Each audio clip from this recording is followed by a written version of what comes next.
aí pessoal, tudo bem? Hoje é nosso episódio inaugural do Além da Físio. Estou aqui com Ricardo Lazarotto, meu parceiro, professor, colega, também agora empreendedor junto. E vamos entrar com um projeto que falamos de fisioterapia e muitos assuntos além da físio. E para isso, trouxemos hoje duas lendas. Craque bateria futsal, jogador de seleção brasileira, hoje joga na Espanha. Vinícius Vieira, fundador da V2MM, o craque da publicidade e de ensinar pessoas réis mortais como nós e jogadores a se comunicar. Beleza? Um prazer ter vocês aí, bateria. Vinícius. Belezão? Tamo junto. Belezão. Ricardão. Ricardo, desde prazer, já, hein? sucesso pra vocês na nova empreitada. Obrigado. Vamos nessa então? Vamos lá, pessoal. Tudo bem com vocês? Para mim também é um prazer estar aqui agora junto com o André e com vocês nessa nosso primeiro podcast, o nosso início aí de uma atividade que eu acho que é muito importante para todo mundo, para nossa profissão e trazer muita gente bacana aí para a gente ter um papo legal que tem que ser além da físio, né? Esse é o nosso objetivo. Sejam muito bem-vindos aí, pessoal. Obrigado Andrezão, obrigado Ricardo pelo convite. Que honra, hein, pros extraordinários fazer parte do início de um grande trabalho, né, Tô cara? com duas honras, Batera. Uma que o cara me chamou de lenda e outra que eu tô estreando o podcast, cara. Estreando o podcast aqui, cara. Feliz pra caramba por poder estar aqui e compartilhar um pouquinho da nossa trajetória aí, né? Beleza. Cara, vamos iniciar naquele... O que trouxe vocês hoje aqui? Os extraordinários.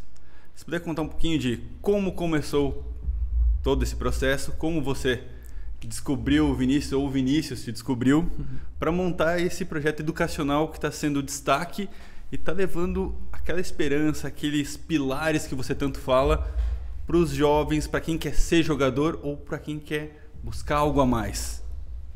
Cara, o Vini, a gente tem uma história bacana lá atrás, fazem 10 anos, né? Ele era assessor do Santos.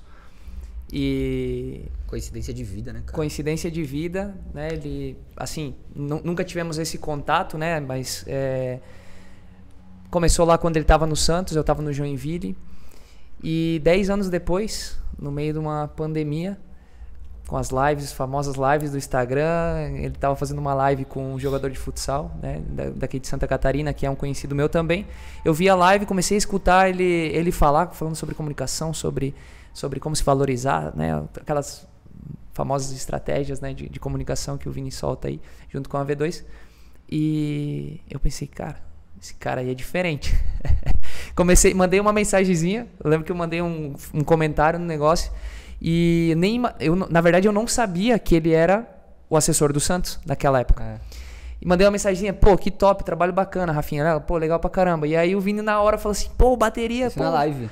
No meio da live. No meio da live, falou, pô, que legal que tu tá aqui e tal, acompanhando a gente. Depois terminou a live, eu já chamei ele, a gente começou a trocar uma ideia. Mesmo, né, cara? Terapia, né?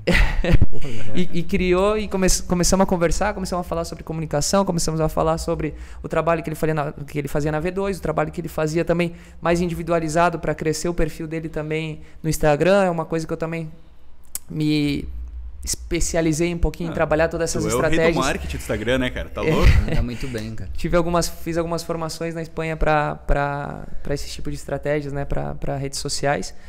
E começamos a trabalhar juntos dessa maneira, né? E aí surgiu depois o projeto Extraordinários, que o Vini vai contar pra gente aqui como é que foi essa ideia aí. E aí foi muito engraçado, assim, porque eu contei essa história pra ele não sabia, eu já acompanhava a carreira dele, já acompanhava aquele moleque, o bateria, porque quando... A gente conta até isso na palestra, né? E em 2011, quando eu cheguei na estreia da Liga Futsal com o Santos, eu tava como assessor de imprensa do Santos. Pô, eu tinha ali 21 anos, o bateria tava com 20 anos, eu 21 para eu 22. E o pessoal falou dele, cara. Eu falei, pô, bateria, esse cara aí é um novo talento aí do Joinville.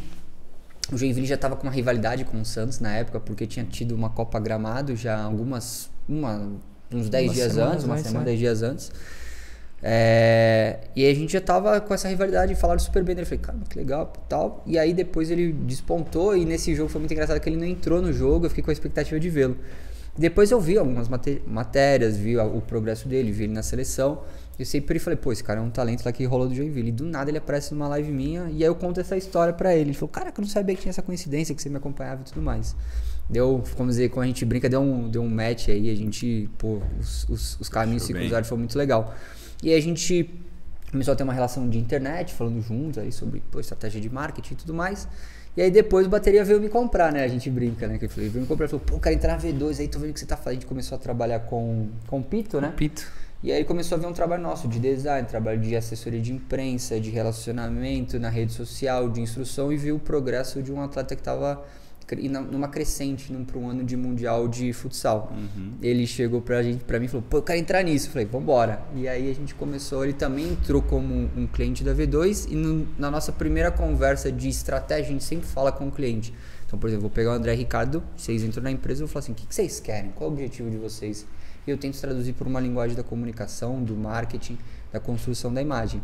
E aí ele falou, cara, uma coisa que eu gosto é fazer palestra e evento. Eu falei, cara, eu tenho maior desejo de fazer isso. Você acha que rola da gente fazer um negócio juntos? Eu topo sair um pouquinho da rotina de V2 e você aí numa rotina Europa, o que você acha? Ele falou, pô, demorou, vambora. E aí começou Extraordinários. A gente foi levar isso pra uma criançada primeiro, que sonha em ser jogador de futebol, sonha em ser atleta, falar com os pais. E aí a gente começou agora a expandir também para um público empreendedor, pessoas, vamos dizer, como o André, como o Ricardo, que precisam da comunicação, precisam da mentalidade de um atleta e usar essa estratégia na vida de vocês. Perfeito.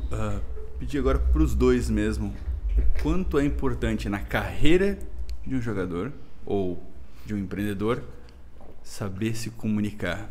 Que hoje a gente vê um dos maiores erros os erros que, por exemplo, eu tenho na clínica, às vezes nas nossas conversas, é a falta de comunicação ou não é aquela comunicação assertiva. Legal. A gente tem esse defeito. O quanto é para a gestão de uma carreira, seja ela esportiva, seja ela empresarial.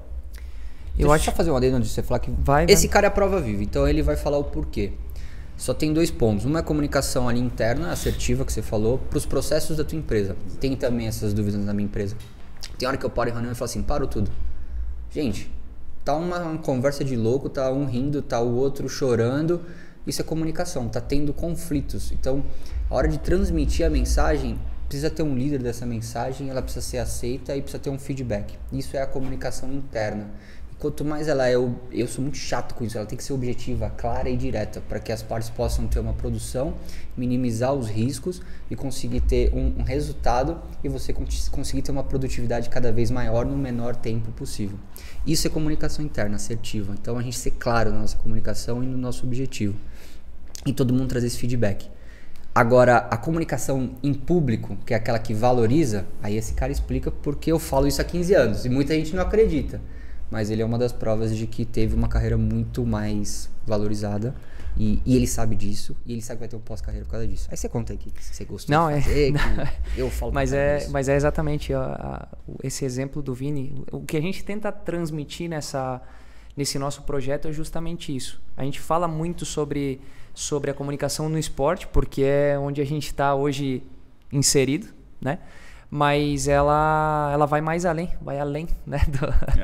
Vai além, ela tá no nosso dia a dia, ela tá com os meus filhos em casa, ela tá com um cliente do Vini na V2, ela tá com vocês aqui com o teu sócio, com algum funcionário, ela tá no nosso dia a dia, né? A gente precisa dela e eu, como atleta, eu consegui entender isso muito cedo, que a comunicação ela poderia me trazer muitos benefícios, ela poderia valorizar a minha marca, né? Ela poderia me trazer patrocínios, ela poderia, enfim, me levar para um outro lado, uma outra, subir na prateleira, né?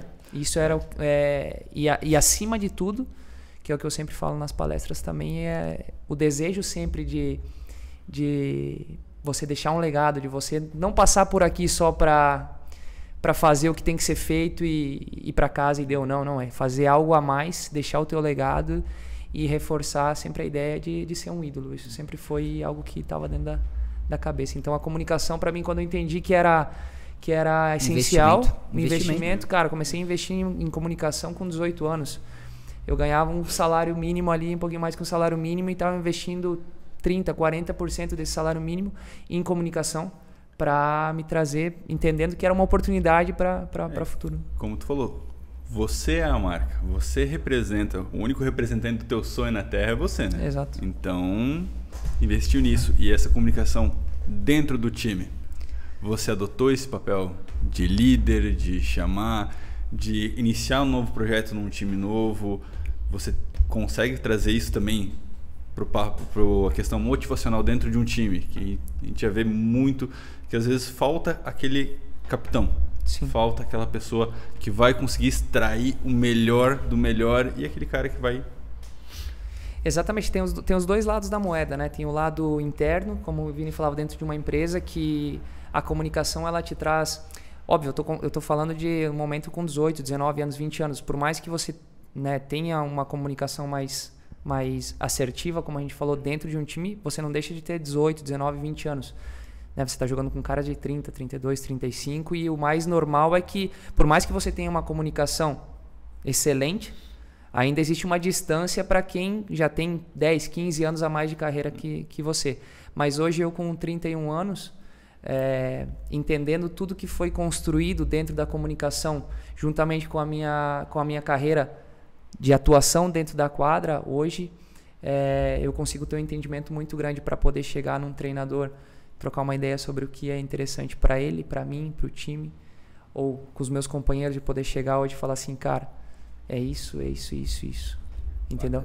Então, a comunicação, ela é essencial, como eu falei, mas os anos, tudo que você vai adquirindo com o passar dos anos, hoje com 31, se eu não tivesse trabalhado um pouquinho essa comunicação, por mais que eu tivesse toda a experiência do esporte, talvez eu não saberia transmitir o que eu quero para essa galera. Você teria um outro valor também quando você vai conversar com um treinador, com um novo clube num outro contrato. Exato. Sem dúvida nenhuma, quando o clube pode te explorar isso, você tem um outro valor para você fazer uma assinatura de contrato, ou seja, reverte em grana também.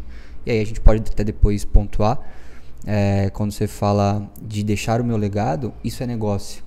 Então, quando você encerra a sua carreira, você pode fazer N situações através da tua imagem e da tua comunicação. O Bateria pode encerrar a carreira amanhã, que ele inicia já um tour do Extraordinários como palestrante, ele pode criar um produto dele de comunicação, ele pode vir aqui na clínica dele, associar a marca dele e virar sócio de vocês ou ser um garoto propaganda. Então, são infinitas as possibilidades que ele construiu da imagem dele com a comunicação, potencializar e viver disso como um negócio, como uma marca, uma empresa no pós-carreira, porque ele vai ter mais tempo de entregar, não vai ter tanto a rotina dos jogos, e aí ele pode até, com a imagem construída como atleta vencedor, faturar mais do que como atleta, porque tem mais tempo de carreira com a imagem. Exato, acho que Essa história é muito importante, né? E eu queria fazer uma pergunta para você, Bateria, e para o Vini também depois, porque para a gente entender os dois lados, a gente está falando que hoje no mundo assim a gente precisa de alta performance, de esporte, tanto a gente na fisioterapia, a gente precisa estar sempre buscando o melhor, né? E você fala muito sobre essa questão da comunicação e de como ela te ajudou, né?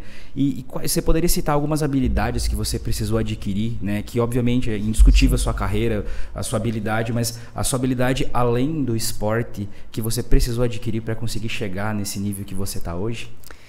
Cara, principalmente eu acho que o ponto inicial aí era a timidez, né? A timidez, eu saí de uma cidade pequena como Palmitos, por exemplo. Você entrar nesse meio de entrevistas, de jornal, de não sei o quê, no meio de um grupo, sei lá, eu me meti no Joinville com 17 anos, quando eu subi a primeira vez profissional eu tinha 17 anos, e eu tava, quem sabe, com 6 caras de seleção brasileira. Eu acho que é legal você contar, até queria voltar quando ele falou do interno, desculpa até te interromper nisso, porque tem muitas referências desses caras mais antigos que não enxergam a comunicação como investimento e zoam os mais jovens. E cria essa barreira. E cria essa barreira, cara. E isso acontecia Isso até muito hoje bacana. demais, cara. Sim. O moleque jovem, ele vai entrar, ele tá com ímpeto e vem já as referências dele esportivo e os caras não têm essa visão e cria essa barreira quando vai simplesmente zoar o cara ou falar que ele tá viajando, entendeu? Exatamente. Tem moleque empolgado, mas tem moleque que quer construir e acaba... exatamente. Isso. E hoje a canetinha mágica. Cara, é uma questão... A caneta ajuda, né? Lógico. A gente Mas já explica isso, mas acho que tem uma questão de percepção aí que você pode... E a gente tá falando bloquear. de 15 anos, faz 15 anos disso. Então hoje, todo mundo já tá na rede social, já evoluiu né, tanto o pessoal que já tem 35, 36, já tem uma percepção diferente do que aquele que tinha 36 faz 15 anos. E eu lembro perfeitamente que em cada passo que eu comecei a dar dentro desse deixar esse legado de criar uma marca bateria, cara, apedrejado completamente, em todos os sentidos, Naquele primeiro momento de começar, cara, eu lembro quando eu comecei a trabalhar com a parte da comunicação, na época, tava fazendo a transição, era ainda o Orkut, tava saindo Orkut e começando o Twitter a Vera. Então, assim, todo dia eu ia lá e colocava, hoje a gente vai fazer isso, hoje foi isso e aquilo. Cara, foi legal, foi bacana, a gente vai viajar hoje para jogar não sei aonde, o resultado foi esse. E como a gente tava falando, existe aquela galera que não tá nem aí pro negócio, que eu também não... Cada um tem a sua visão, não acho que seja errado também. Mas eu vou te fazer uma pergunta depois de você concluir. Mas assim, eu tinha a minha convicção, os demais tinham as convicções deles, mas eu tava com aquele foco e comentários, zoação, tudo isso não me afetou porque eu tinha muito claro desde o começo o que é que eu queria deixar quando eu terminasse a minha carreira. Então, eu escutei muita besteira, muita coisa no começo. Mas por que tu tá fazendo isso? Tu tá querendo aparecer na internet, tu quer boleirão, pá. Cara, tudo foi uma construção, mas principalmente eu te digo, sozinho seria impossível. Impossível, porque você precisa, por exemplo, eu sou especialista em bater uma bola. Essa é a minha profissão, isso é o que eu sei fazer.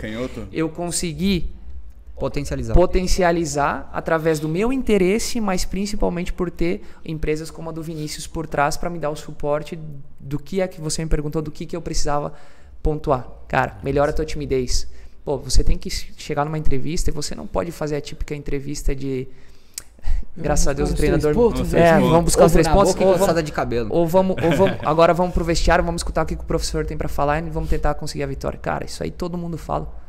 Então, assim, melhorar uma entrevista, melhorar minha timidez, poder chegar num evento como eu cheguei com minha primeira palestra, eu nunca vou esquecer, foi em Joinville, para 350 crianças, 350 alunos em um colégio. Eu tinha 21 eu tinha na época, e, cara, tu imagina como fazer levantar uma galera que às vezes que a gente brinca, né? Você tá numa palestra e tem um que tá deitado assim, o outro tá conversando, 350 alunos de diversas idades, de 10 anos a 18, cara, como é que você tem que ter o feeling, você tem que ter o entendimento de como que eu vou levantar essa galera, enfim. São vários esses pontos que eu tive que potencializar, mas sempre com a ajuda de alguém, né, esperto no sentido. Eu posso só fazer uma pergunta, claro, Ricardo, antes de pôr bateria e não interrompo mais vocês. Que é legal para análise. Aqueles caras que zoavam batera, como que esses caras estão hoje posicionados como já são ex-jogadores? Como que é o Instagram deles? Como que eles estão na mídia? Que negócios que eles estão fazendo com a imagem? Esses caras já vieram te chamar em algum momento, até frustrados, tipo, cara, me ensina a mexer no Instagram, que eu não tenho a mínima noção de como faço um post, uma legenda, um vídeo, como você. Vamos fazer uma live? Você já teve esse tipo de situação, velho? Como é que estão esses caras? Não precisa citar nomes. Não vou citar nomes, mas, cara, estão empreendendo de alguma maneira fora do esporte. Né? Não estão usando a imagem. De alguma maneira, tem que procurar usar, porque cresceram dentro do esporte e são... O que eu acho que a grande diferença é que a maioria dessa galera que se destacou dentro do esporte, ela só é conhecida dentro do meio do esporte. Ela não vai mais além, vamos lá pro além, né? Mais além do que é o interessante de hoje você... Vamos dar um exemplo claro, que é o do Falcão, por exemplo. Né? Perfeito. Cara, o cara é conhecido todo o meio do futsal, mas se você sair na rua e falar sobre futsal, a primeira pessoa que vão falar hoje é do Falcão. Com certeza. Né? Então, assim, ele conseguiu furar essa bolha do meio do esporte e sair pra fora e todo mundo conhece. Em outros então, meios. assim, talvez essa galera que né, mais antigo e tal, que não tinha essa percepção de comunicação, de se vender, de se valorizar, hoje, com certeza... Se arrepende porque poderia estar construindo, quem sabe, algo muito maior do que já tem. Né? Deixa de ter propriedades, tipo um Instagram legal, ou já vende meu patrocínio, ou eu posso fazer negócio através do meu TikTok, do meu Twitter, Exatamente. ou de uma marca que eu criei com a minha imagem. Talvez hoje com Dinheiro na mesa.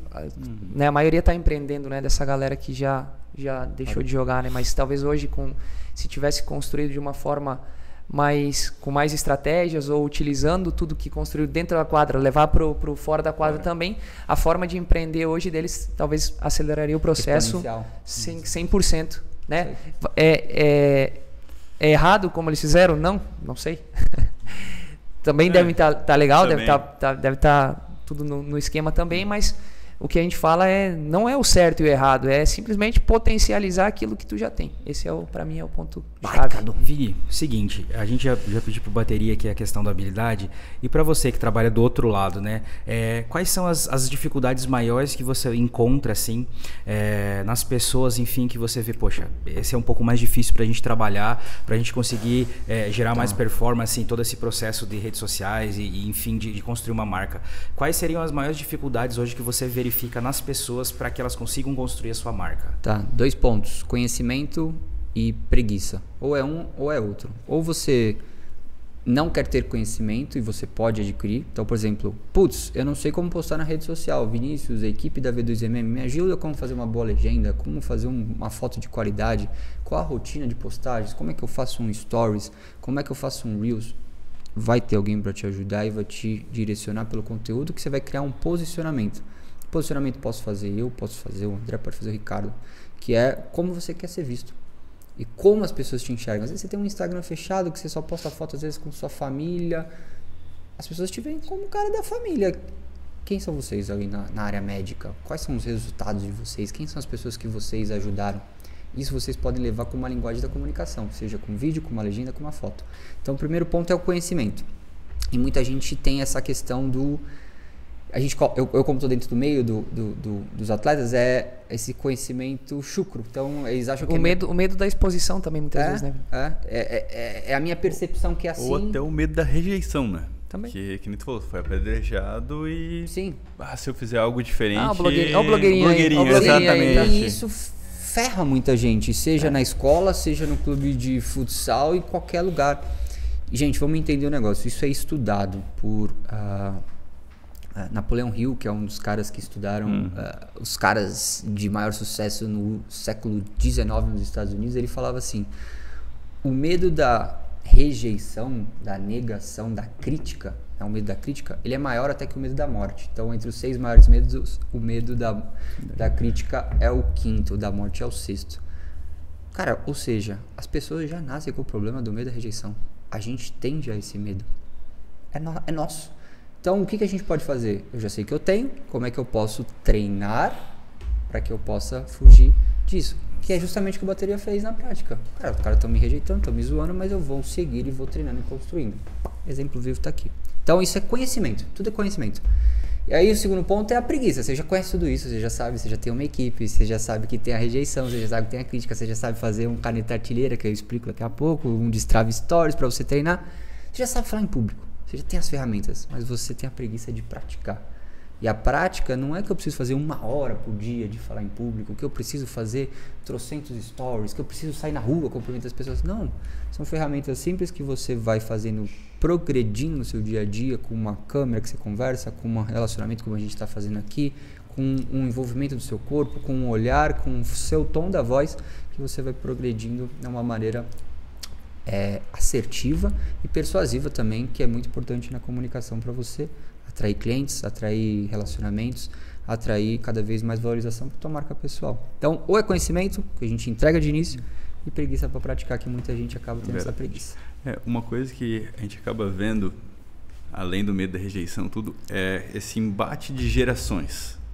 A gente estava falando, hoje, trabalhando até na clínica com alunos ali na faculdade, a gente vê que tem uma diferença de valores e a diferença de... Pode ser preguiça, pode ser importância, pode ser busca de conhecimento dessas 2 gerações que estão tendo. Essa geração agora de 18 anos já é bem diferente da geração de 30 anos. Totalmente diferente. Caramba. E agora no ponto da comunicação, que teoricamente eles deveriam se comunicar melhor por rede social, porque já está no meio, já está acostumado. isso acontece, que é uma coisa que a gente vê também na questão do jogo. Essa diferença de valores de geração, de quando o Bateria tinha lá 18 anos, você vê essa mesma busca de conhecimento, essa busca de performance, essa vontade de vencer nessa galera um pouco mais nova, ou vocês estão vendo uma certa dificuldade, alguma barreira aí que tá dificultando? Cara, eu trabalhei com geração desde o início, vamos colocar aí uma galera de 1977, 78, 79. Pegou. E tô trabalhando hoje com uma galera dos anos 2000 para frente. Né? Uhum. Então, assim... Bizarro, né? Bizarro. É um negócio... Bizarro. Cara, eu peguei jogadores que mentalidade competitiva 1000% e mentalidade... Rede social, comunicativa, internet. 0 ou menos 10. Tipo assim, quero distância, não quero nem saber disso aqui. O meu foco é somente dentro da quadra. Acabou essas 2 horinhas que a gente tem diária dentro da quadra, eu não quero nem saber de nada, 0. Só vou aparecer aqui amanhã 5 minutos ou 20 ou 1 hora antes do treino, vou fazer o meu aqui e vou embora. Né? Hoje, nos dias de hoje, você já pegando essa geração um pouquinho mais nova, já você encontra, obviamente, né, jogadores que querem ter tem essa mentalidade competitiva, né? É uma geração muito boa que tá passando agora no Brasil.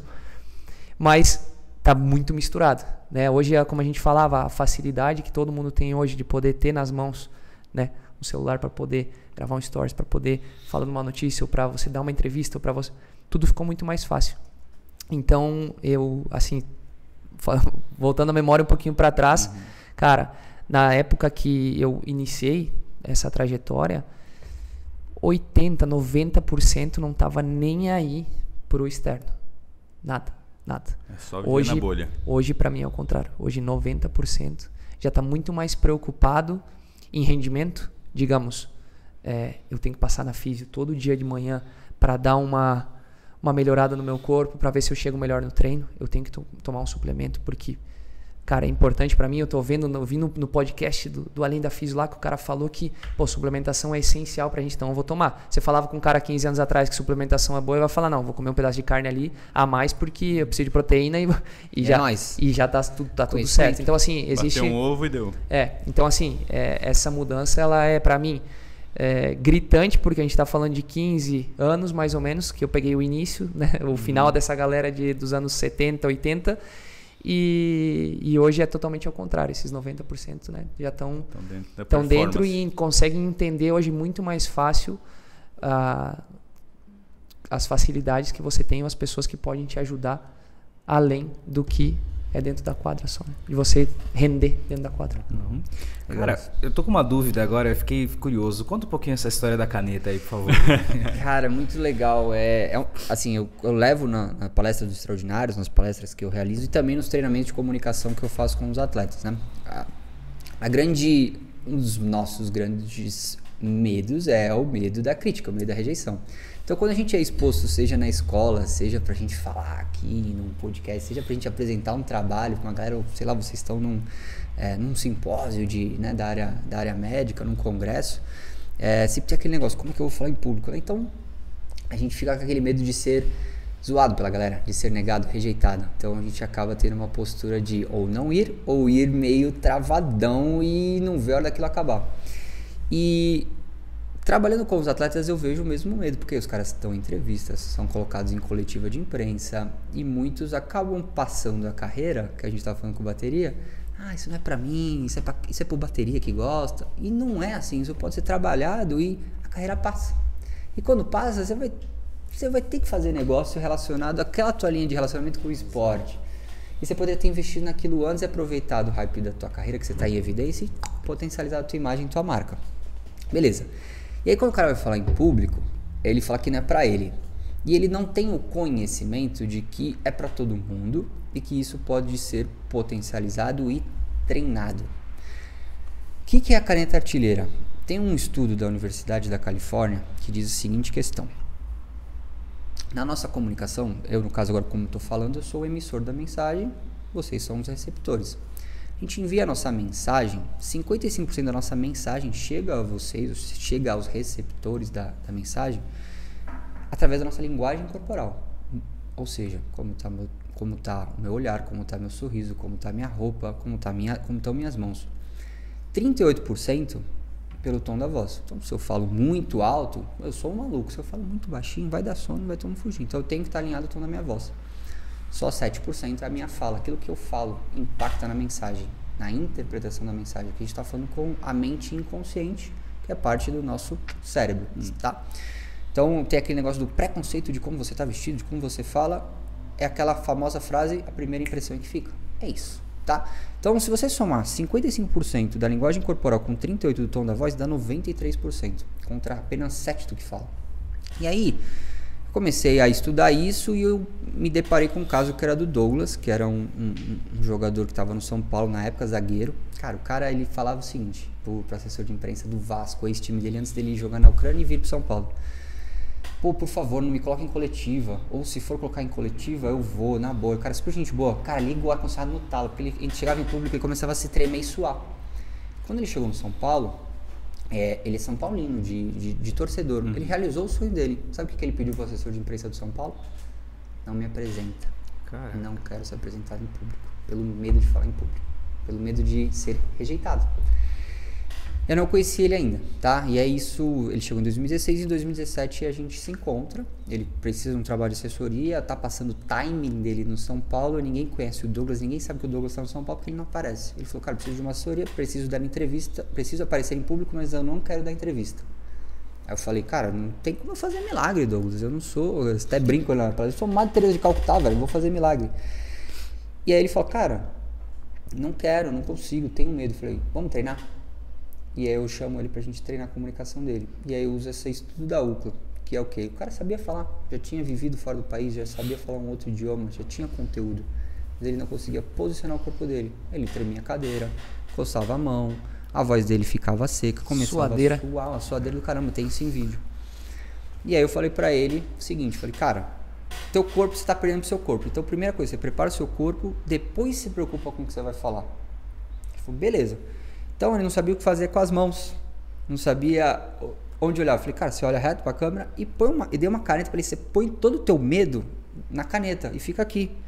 Por quê? O que eu faço quando a caneta está aqui na frente? Eu estou criando uma defesa para o meu inconsciente do meu própria mente. Ou seja, eu estou falando para a mente, assim, cara, ninguém está me atacando, eu estou na frente de vocês exposto, se eu perco meu braço, minha mão, cara, é como se eu estivesse assim, falando para minha mente assim, estou sendo atacado, ferrou. E agora? E aí, velho, é tremer a perna, a mão não sabe o que faz, coça o cabelo e minha comunicação vai pro caramba, minha fala vai ficar ruim. Então ele ficou aqui, tipo, uma estátua aqui com a caneta. E aí, ele depois de 2 semanas desse treinamento, ele foi apresentado na Chape. Eu não consegui acompanhá-lo. Aí depois eu falei pra ele, pro treinamento, cara, leva uma toalha, leva a caneta e leva uma água se a boca secar.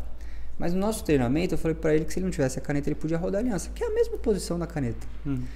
E aí ele me ligou depois da apresentação e falou assim, cara, o que aconteceu, velho? Falei, putz, lascou ele. Pô, você fez um milagre em mim, velho. Eu dei a melhor entrevista da minha vida, que eu nunca tinha conseguido. E eu usei realmente essa posição corporal e fiquei girando minha aliança. Eu não levei toalha, não levei a água, só fiquei girando minha aliança, nem levei a caneta. E aí eu sempre uso essa brincadeira. Desde então o Douglas continuou dando entrevistas, foi o cara que mais deu entrevista na Chape. Eu uso a técnica da caneta artilheira para posicionar o corpo à frente. Então essa é a brincadeira da caneta artilheira. Uso com vários clientes, com vários atletas. E as pessoas falam que funciona. Eu confio que funciona. Então, e até tem uma história bacana dentro da minha palestra também, que tem um momento ali que eu mostro a evolução da minha comunicação. Que inconscientemente, num dos vídeos lá em 2013, né? 13 ou 11, sei lá. Eu tava dando uma entrevista. Com aliança. Mexendo na aliança, que aquilo inconscientemente me trazia. A preparação corporal. Me trazia essa segurança para poder. Essa questão da aliança a gente vê em várias entrevistas. Várias entrevistas mesmo, o cara tá ali, até não só no meio do esporte. Sim. Uma palestra, o cara fez uma pergunta um pouquinho mais difícil que estava fora do roteiro. Já dá uma segurada ali. Já chama aqui, né? Que ele se protege. E tem, assim, dentro desse estudo da linguagem corporal, esse é o mais básico, raso, para você já chegar em público e treinar. E você vai ver que você vai ganhar confiança, que é como se você fosse injetar um anabolizante de confiança na tua mente, do tipo, cara, eu consigo falar em público. Aí depois você vai soltando, a mão vai deixando ela mais solta, depois você vai expressando com ela assim. Mas tem dentro desses estudos, por exemplo, Se eu ficar com o braço cruzado aqui conversando com vocês, parece que eu tô dando uma mensagem pra vocês, tipo, velho, não queria estar aqui. Não tô muito aberto. Se eu colocar minha mão pra trás ou embaixo da mesa, parece que eu tô escondendo alguma coisa. Se eu ficar me coçando, eu tô disperso, eu vou esquecer do que eu vou falar. Então são vários gatilhos da nossa própria mente que o corpo já responde pra uma boa mensagem que eu tô enviando. Isso é básico da neurociências, né? Eu que estudo muito essa parte da dor também, né? É a questão básica de como o corpo funciona, né? E eu acho que é bem por aí. E a gente sabe que nós também, enquanto fisioterapeutas, quanto profissionais, a gente também tem que ter uma marca, né? Com certeza. A gente já comentou muito, tem muito insight legal sobre não ser, te cuidar, enfrentar a timidez, né? Não ser preguiçoso. O que você acredita que mais atividades possam contribuir para profissionais como a gente, como o Bateria, como outros profissionais? Porque a gente vê que tudo que vocês estão falando aqui é uma coisa extremamente importante, porque você não aprende isso em muitos lugares. Você aprende isso com pessoas que realmente sabem. Você não aprende na escola, a gente podia aprender na escola, né? A faculdade. Traumatizado na escola, né? Aprendendo trabalho, todo mundo foge. Sempre tem um filho de uma mãe que deita e que não sabe as técnicas que ele usa, porque tem gente que tem o talento, a percepção já nasce, a gente fala do dom, pra falar em público, o cara vai, brinca, tá tirando sarro. Mas o resto da turma que conversa com a mesma turma o ano inteiro, a vida inteira, tem medo de falar na frente da galera. Eu falo, que isso? E não tem um professor pra falar isso, cara. Faz isso, estimula. E aí traumatiza pra vida inteira, cara. Eu percebo muito isso com alguns pacientes, porque você consegue hoje ter uma noção clara do que vocês estão passando aqui pra gente, que é o quê?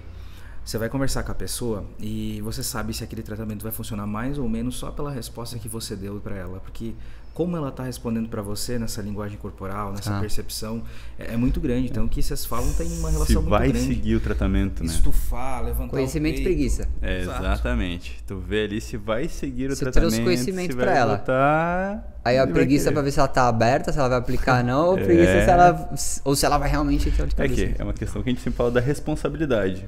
A responsabilidade a gente vai... Beleza, eu não tenho como bateria lá, torcer o joelho, espero que não aconteça nunca mais na vida, mas tudo bem. Torcer o joelho e ele tem que vir fazer a reabilitação. Fiz a parte inicial, analgésica, e ele vai começar a fazer tratamento. Aplicar o trabalho. Né? Aplicar o trabalho, começar a treinar, fazer um trabalho na academia. A responsabilidade é mais dele do que minha. O que mais o pessoal quer? Chegar e botar, não, você não fez o tratamento correto. Como se a responsabilidade fosse do profissional. Sim. Que orientou, que deixou o atleta ou o paciente em condições de dar o próximo passo. Mas, normalmente a gente vê, querem que dê o próximo passo. Mesma coisa que um cara chega lá, eu quero que o... Não, Vinícius, meu assessor de imprensa, ele vai dar entrevista pra mim. Não existe. Não existe, né, cara? Não tem como. O Ricardo tinha feito uma pergunta sobre como usar isso no dia a dia. Isso, exato. Assim, eu vou usar o exemplo de vocês como fisioterapeutas que eu gostaria de ter como cliente, né? Tava até brincando com bateria, eu tava conversando com um advogado da V2MM. O primeiro ponto é linguagem, gente. Assim, a gente precisa ter uma linguagem clara e que conecte. Vocês têm muito conhecimento, muito mais do que eu. Só que talvez a forma como eu fale, em diferentes públicos, eu consiga ter melhores resultados de relacionamento por causa da linguagem. Então não adianta vocês falarem termos lindos, porque, sei lá, fala uma parte do corpo aí que eu não sei, o deltoide do seu esternocleidomastoideu. Esternocleidomastoideu. Cara, não dá, velho. Assim, cara, aqui, tensor de pata de ganso do homenzinho aí.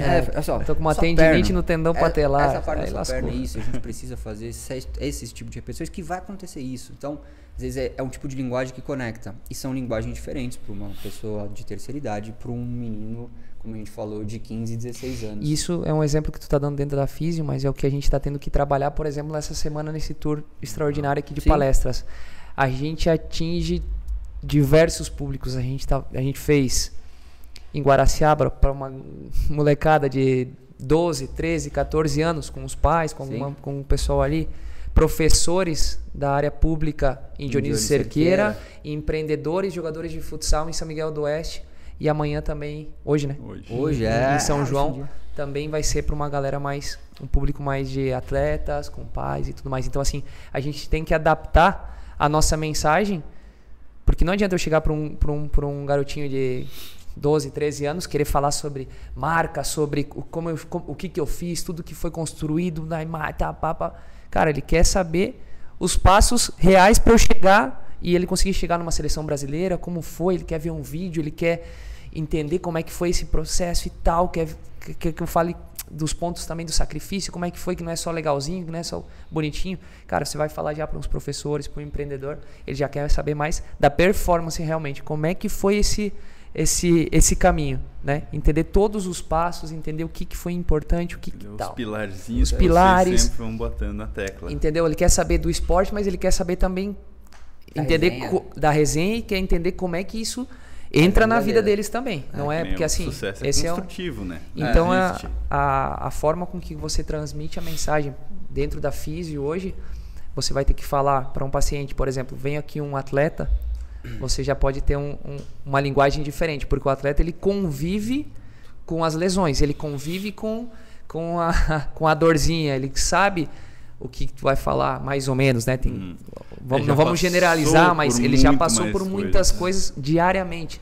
Vem aqui um empreendedor, uma pessoa que talvez tenha uma lesão por ano ou tem uma dor nas costas, você vai começar a falar uma linguagem mais dentro da físio, dentro da medicina, e a galera não... E eles também já entendem o processo. O atleta sabe que tem um tempo. Vai pegar um empreendedor, um empresário que quer resultado. Que é para a semana que vem. Para a semana que vem ele tem que estar 100%. E às vezes não é isso que acontece. Que não é o tempo fisiológico que demora. Mas é bem para esse caminho mesmo. Então, eu tenho vou contar uma historinha agora aqui para dar uma quebrada no negócio. Porque eu sempre brinco, o André sabe também, assim, sempre costumo brincar quando eu vou nas físios, assim, sei lá, tava em Maringá, vem aqui em São Miguel, na Espanha, ou vai em algum outro lugar que eu encontro algum físio. Tantos anos já nesse meio, com lesões, você convivendo com tudo isso, você começa a aprender, querendo ou não. Eu sempre brinco que eu tenho uma pós-graduação em fisioterapia. Imersão, né? Imersão em fisioterapia. Imersão em fisioterapia. E eu começo a brincar com os nomes, né? Eu falo assim, cheguei aqui, a gente fala, tô com uma dorzinha na pata de ganso aqui, ou tô com uma dorzinha no ilipsoas aqui em cima, ou tô com uma tendinitezinha aqui no tendão patelar, enfim, começam a fazer umas brincadeiras que normalmente, chega um paciente aqui, ele fala, não, tô com uma dor aqui, né? Eu não tô com uma dor no tal lugar. E é muito bacana porque você chega e aí o físio te olha assim. Você pega alguém despreparado e já assusta, né? Já assusta. Então, mas é uma das histórias bacanas. Assim, o que eu coloco para qualquer profissão é a tua linguagem e o teu posicionamento. Então, a linguagem que você entende, com quem que você vai conversar, como você vai conversar, e o teu posicionamento de que é como você quer ser visto, que é a forma como vocês estão vestidos, a forma como vocês querem ser vistos da linguagem, do público que vocês estão trabalhando. Lógico, é muito difícil é impossível você conseguir atingir todas as classes de públicos. Mas a capacidade de comunicar e se conectar, que é um trabalho diário dessa minha linguagem, de eu ter essa percepção e o que conecta eu ir melhorando e o que não conecta eu reajustar a rota, que é essa linguagem, é o que vai fazer as pessoas falarem de você. Já visto que as pessoas de maior sucesso que a gente fala na TV têm essa capacidade de se comunicar e ter uma linguagem que conecta. Então, eu vou falar de Silvio Santos, eu vou falar de Ratinho, eu vou falar de Raul. Esses caras são fenômenos de grana, de negócios, por conta da comunicação que conecta com uma massa, que é muito difícil você conseguir. A gente não tem uma ciência exata, uma fórmula de bolo, mas se a gente for parar para pensar, a linguagem que eles acertaram com o posicionamento que eles definiram para certo público. Fechou.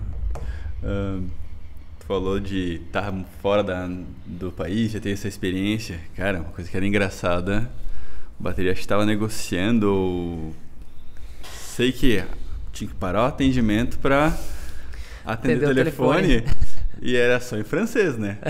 Que ele é espanhol, francês, italiano e por aí vai. Daí no outro dia vinha o Jean, italiano.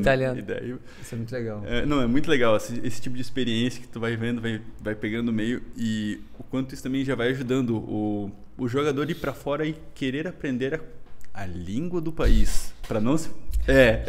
para não se fazer entender e estar mais conectado com o time, com torcida, com o jogador. E o quanto isso também te ajudou a entrar nesse mundo, o quanto já foi até mais respeitado, porque o cara tá lá do Brasil, tá querendo... Eu tive um divisor de águas nesse sentido, assim, em 2015 eu fui pra Dubai jogar um torneio. E aí, cara, árabe zero, né? Inglês básico do básico. E eu fiquei 20 e poucos dias lá. tava com uma galera do Brasil também ali e tal, mas para você se comunicar com o resto do pessoal do time, você, pô, tinha uma galera que cobria as entrevistas também, Sim. tudo em inglês. Cara, o cara veio me fazer uma pergunta em inglês depois de um jogo, assim, tinha feito gols, tinha sido escolhido o melhor do jogo, o cara me perguntou em inglês, eu...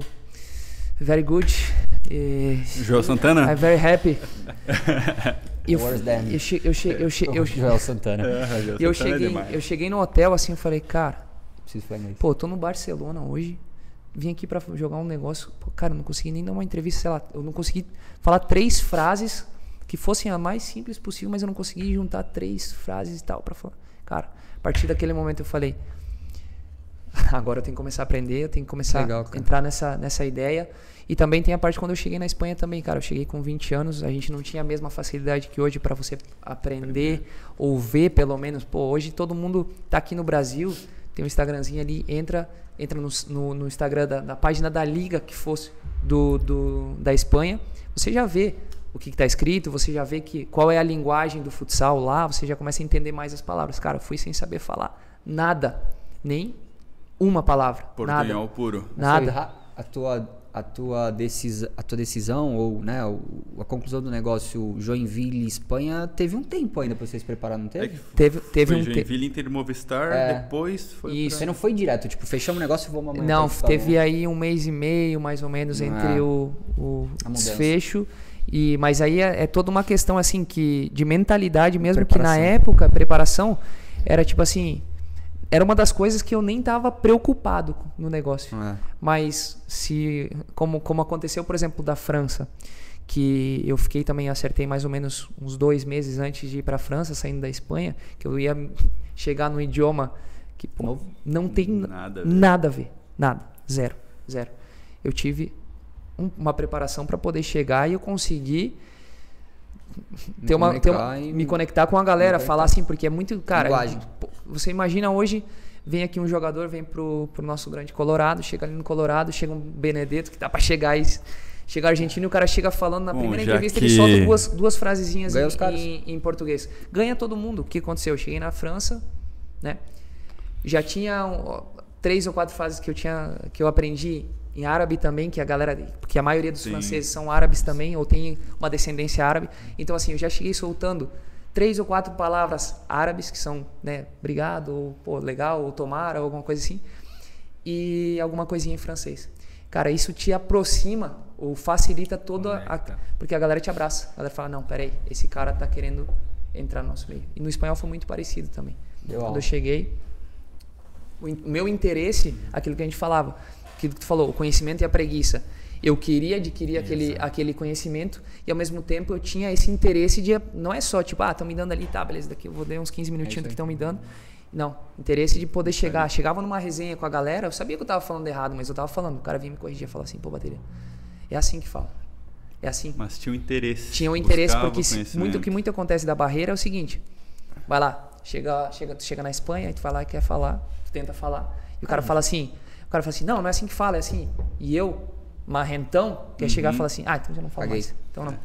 E a gente tem vários exemplos, né, cara? Vários exemplos. E assim, eu até vou contar uma história minha, mas o que você acabou de falar é um negócio pra gente pegar de vídeo e mostrar para outros atletas. Eu tava conversando semana passada com o Yuri Alberto, ele foi pra Rússia.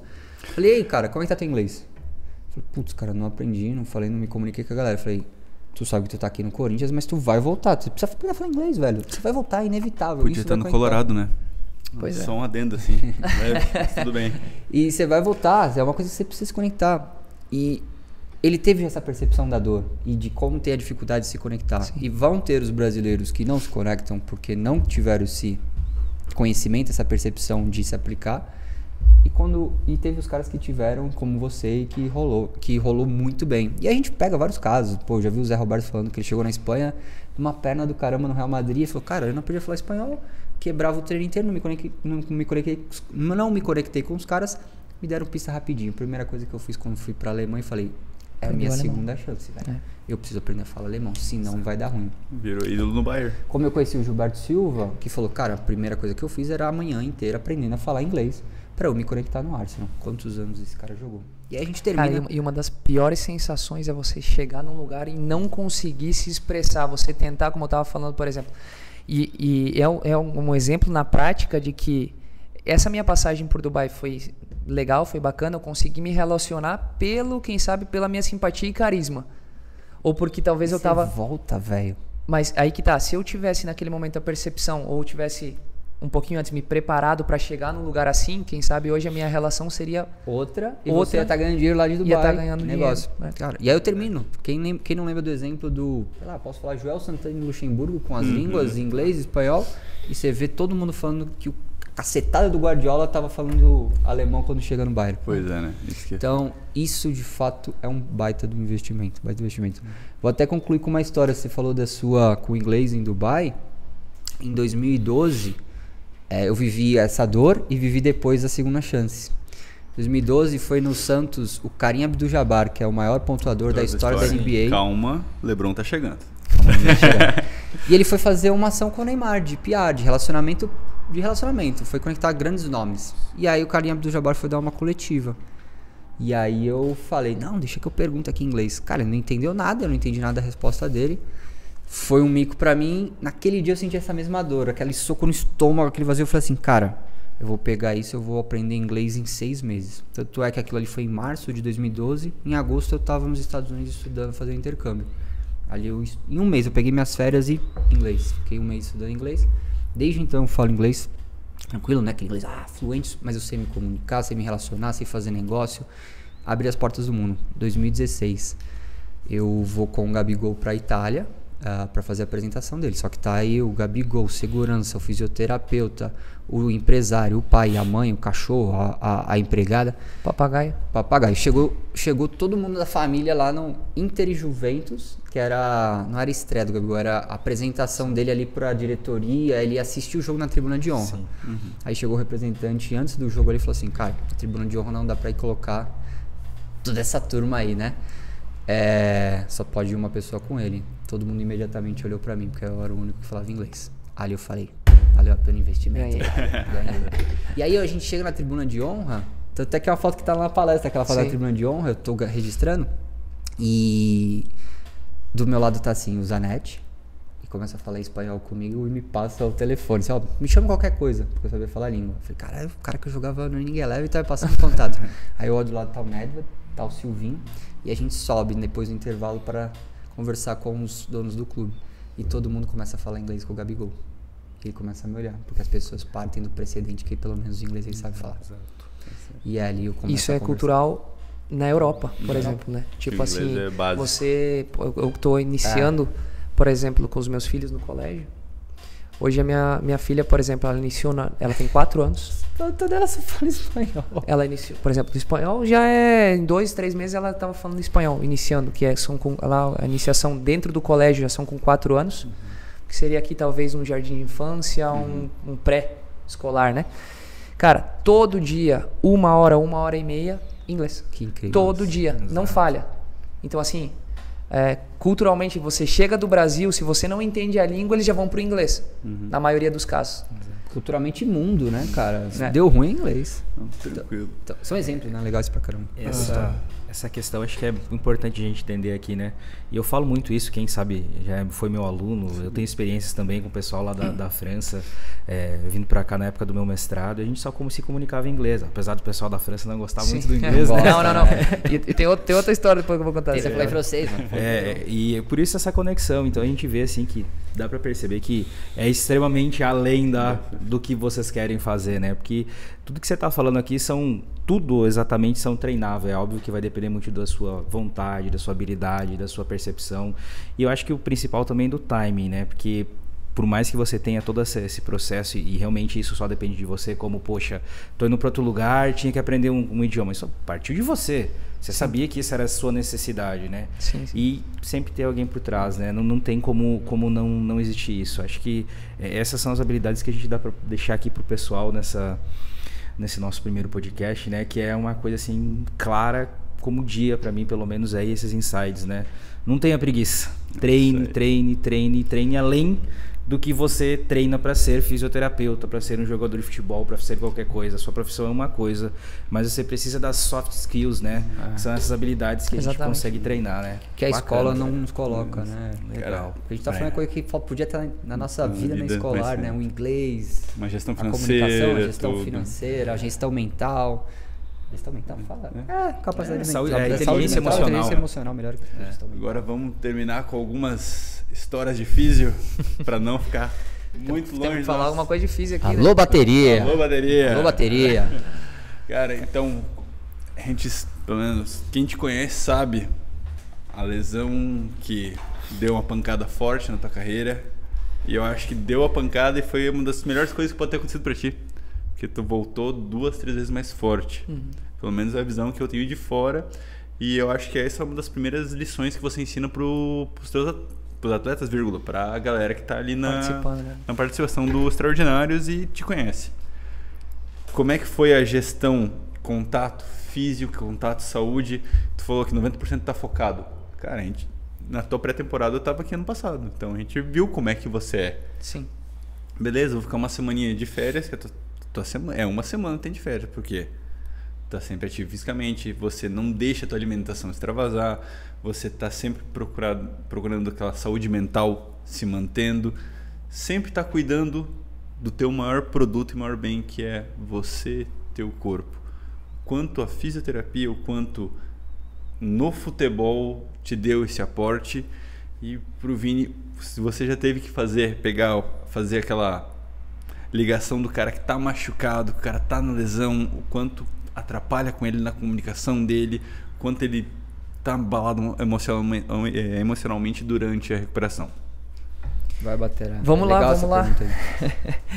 Tu deve ter... Caraca, muito tem que arrumar a casa sempre, né? Vindo da galera que tá assim. E, cara, principalmente no meu caso, eu tive 2 lesões assim mais graves, né? Mas quem sabe a primeira, ela foi muito dura psicologicamente, né? Porque você vem de jogar uma Copa do Mundo, você joga no Barcelona, existe uma expectativa muito grande, né, em cima de tudo isso. E eu passei o meu último ano dos 3 do Barcelona, eu tive 3 lesões, uma atrás da outra. Entrei numa, passou para outra e finalizou com uma terceira. Foi a do ombro? Foi coxa, ombro e tudo na parte esquerda e acarretou aí um problema, desequilíbrio que já existia num passado, assim, um desequilíbrio, mas era controlável, né? Tudo isso acarretou aí uma lesão de joelho também. Então foram 3 lesões assim muito difíceis. E eu digo que, cara, a físio ela foi primordial, assim, mas é aquilo que tu falou. Eu tive pessoas que me deram um direcionamento, que falaram, isso que tu precisa. Agora eu vou te falar, isso é 30% do que precisa, e os outros, vamos colocar aí, 40% a minha aplicação diária, e os outros 30% tá na cabeça. Tá na cabeça porque, assim, a parte mais difícil da lesão às vezes não é nem a dor, é você saber administrar tudo que está ao redor dessa lesão. Porque a parte mental de você, sei lá, eu tava no Barça,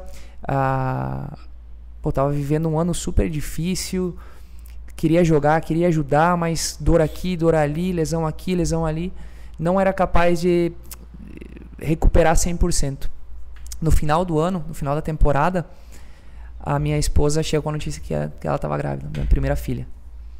Então, assim, eu cheguei num ponto que eu tive que tomar uma decisão mais difícil, quem sabe, dentro do esporte, mas que foi a melhor decisão que eu tomei naquele momento, que era sair do Barcelona, pegar a minha mulher grávida, vir para o Brasil, para uma cidade que eu tinha alguns amigos, poucos, a minha mulher não conhecia ninguém, e falei assim, eu vou me afastar do futsal o tempo que for necessário para eu colocar a minha cabeça em ordem e o meu corpo 100%.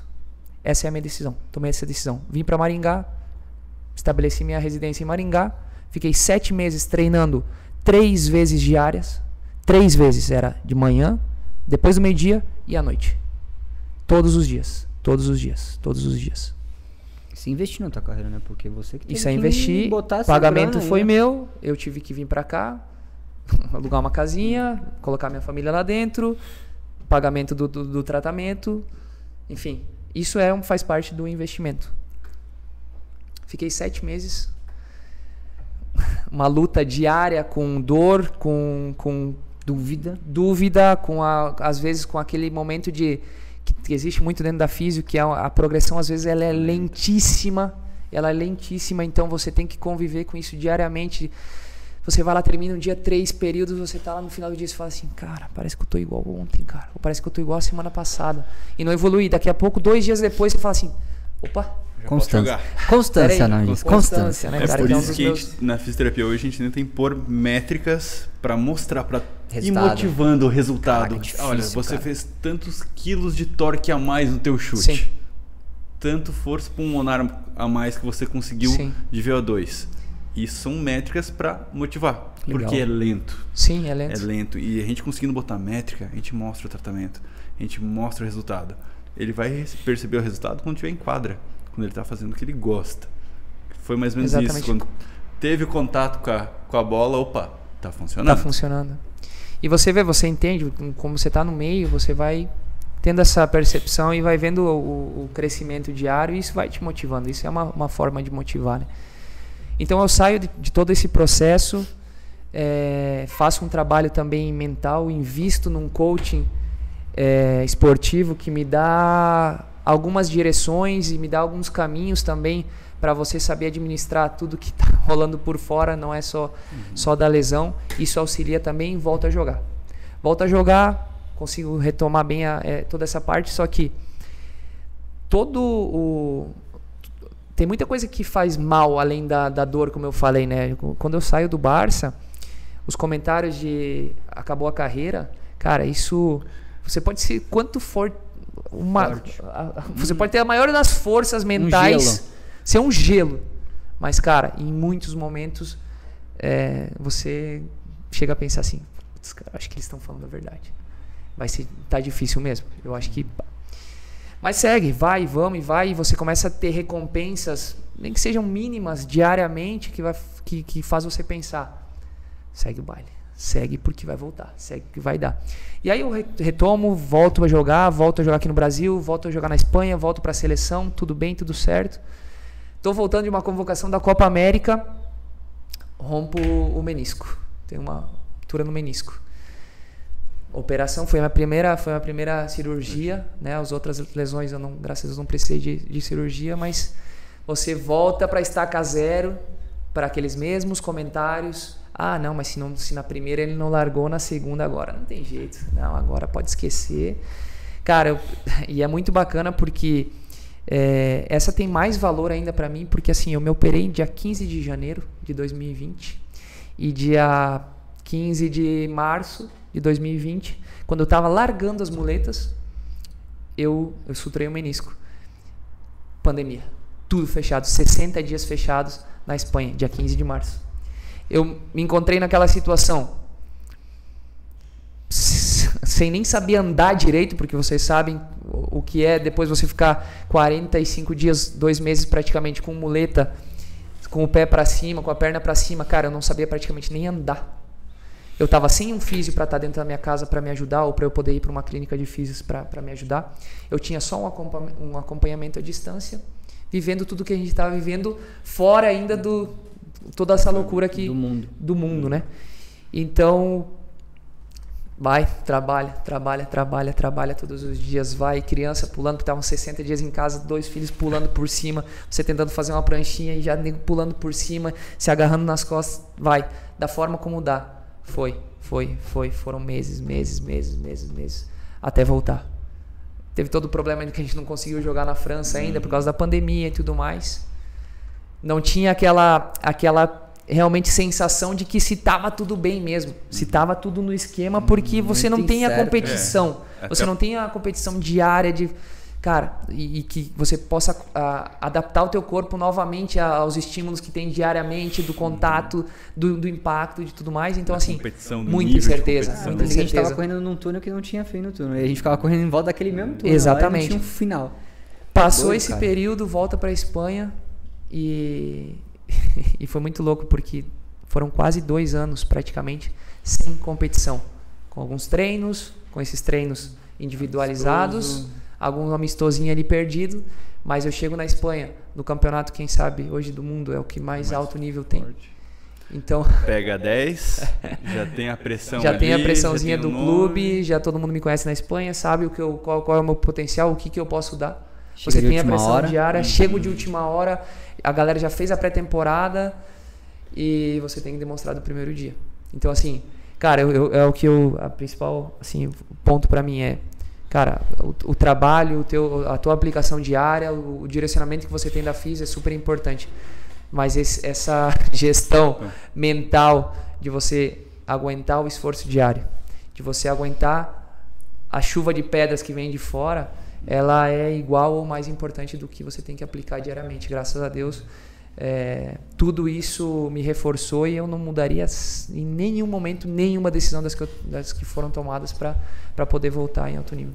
É questão de dor, o Ricardo vai poder falar melhor que eu, que é um profissional que estuda dor, principalmente neuroemocional, muito bem. E a gente viu tanto na pandemia quanto em situações dessas que tem, o quanto afeta a pessoa. Às vezes uma dor nas costas afeta a pessoa muito mais que a própria dor nas costas. Sim. E foi muito gratificante, cara. Fiquei muito feliz quando tu voltou pra Espanha. Pegou um time, tipo, voltou e a gente ficou ali torcendo. Beleza, vai, pegou a 10, fez o primeiro gol. Foi indo, foi chegando. O time foi acompanhando, foi buscando. Teu primeiro jogo contra o Barça, a gente se reuniu pra ver, cara. Então, tipo, foi bem legal isso aí. Não, e é um... Cara, assim, o processo nessa volta, ele é lento também, porque você, por exemplo, como eu estava falando, são 2 anos praticamente sem ter esse tipo de competição. Você volta, você pega todo mundo já com a pré-temporada feita na Espanha, você chega muito abaixo de ritmo, de competição, de inclusive toque na bola e tudo mais. E tudo que você começa, em vários momentos eu cheguei, mesmo nessa última temporada em casa, coloquei a cabeça no travesseiro, eu falei assim, cara, tá muito difícil. Tá muito difícil. Será que é mesmo aqui o meu lugar ainda? Muitas vezes. Falamos sobre isso. Falamos sobre isso, né, Vini? Muitas vezes eu liguei pro Vini, conversei com ele, mas aí você tem o apoio de fora, você tem o apoio dos seus familiares, você vê, daqui a pouco no dia seguinte você vê, cara, opa, peraí, tá aqui dentro ainda, calma. E aí você vai, cara, tem um ponto assim também na temporada, a gente joga uma semifinal da Copa do Rei e eu faço 2 gols muito importantes pro time, a gente classifica pra final da Copa do Rei e o pessoal me pergunta qual que é a minha sensação naquele momento, né, o que tu tá sentindo nesse momento, cara? Passa um filme porque todos esses 2 anos tu tá se preparando para tentar ter uma oportunidade assim. Você nem pensa tudo que você construiu até ali naqueles 15 anos praticamente de carreira que você teve no topo, jogando uma Copa do Mundo, jogando no Barcelona, tal. Você só pensa naqueles 2 últimos anos, tudo que aconteceu para você ter aquela oportunidade de novo. E aí todo mundo me pergunta, será que vale a pena? Não precisa nem responder. Demais, cara. Legal. Cara, o papo aqui tá muito bacana, tá, pessoal? Acho que a gente poderia falar aqui pelo menos mais umas 3 horinhas, né? Tem muitas histórias, mas... A gente avisou. É verdade. A gente precisa encerrar esse nosso primeiro podcast aqui, tá? Eu agradeço muito ao Bateria, ao Vini por essa presença. Com certeza marca muito a nossa trajetória, o nosso início aqui. E com certeza eu acho que não poderia se iniciar de uma maneira melhor do que essa, tá, pessoal? Ou extraordinária. Extraordinário. De maneira mais extraordinária que essa. Comunicação, né? A criatividade um pouquinho. 2 reis do marketing aqui, né, cara? Tá louco. Insights legais, Legal, tá? cara. Então, eu queria agradecer muito vocês, pessoal. É um prazer ter vocês aqui. E realmente, assim, estou muito feliz por esse início desse projeto e desejo muito sucesso para vocês aí nos projetos futuros de vocês. E agora eu tenho mais 2 inspirações aí para mim seguir na minha carreira também. Muito obrigado, hein? Que legal. Isso aí, galera. Realmente agradecer a presença e a disponibilidade. Sei que vocês estão a agenda dos 2 é difícil e conseguiram arranjar um tempinho para fazer parte, que a gente queria vocês aqui muito, principalmente da questão da comunicação e a tua história de vida, que eu sou fã, a gente já troca ideia há mais tempo. Agradecer ao Ricardo que comprou a briga junto, a gente já falava, vamos fazer então, vamos vamos ter a coragem de não se importar com rejeição. Vamos fazer porque a gente sabe o nosso projeto, a gente sabe o nosso potencial e a gente quer tentar trazer mais pessoas para esse caminho. Que às vezes a desinformação é muito complicado. A desinformação de ter um assunto, gerar uma inspiração que nem a tua história, dar as ferramentas que você pode dar para outras pessoas. Poxa, se acontecer com um cara que vê o podcast, a gente já tá feliz. E agradecer o Patrick, o Gabi, que montaram tudo com a gente, também compraram ideia, o pessoal da Sweet Filmes. Isso aí, irmão. O Batera, vamos fazer um desafio com os caras aí? Hã? Vamos fazer um desafio, um compromisso com eles? Vamos fazer. Próxima porque volta nós- dos Extraordinários a gente tem que voltar aqui, então o projeto tem que estar de pé. Opa, Tá ótimo. Fechou. Combinado, Isso hein? mesmo, Tem cara. essa rejeição não, acho que o negócio de vocês as pessoas precisam de conhecimento, precisam ter essa atitude que a gente falou, né? Que é se livrar da preguiça e vocês estão levando esse conhecimento. Parabéns, e a gente faz esse compromisso de, no nosso retorno, nos Extraordinários, estar aqui e bater mais um papo com Legal. vocês. Eu quero ver isso aqui de pé. Conversar Vocês sobre estão no o caminho crescimento do Além da Físio podcast. certeza. Opa, Fechado, vamos hein? lá. Andrezão, Ricardo, obrigado Valeu. pela oportunidade da gente poder também contar um pouquinho da nossa história. Eu tenho certeza que o que vocês estão criando aqui vai muito com tudo que a gente falou hoje, e vocês estão agregando um valor muito grande para tudo que vocês estão construindo aqui dentro da clínica. Valeu. Obrigado. Obrigado, Valeu, gente. pessoal. Valeu. Abraço. Valeu. Valeu. Abraço.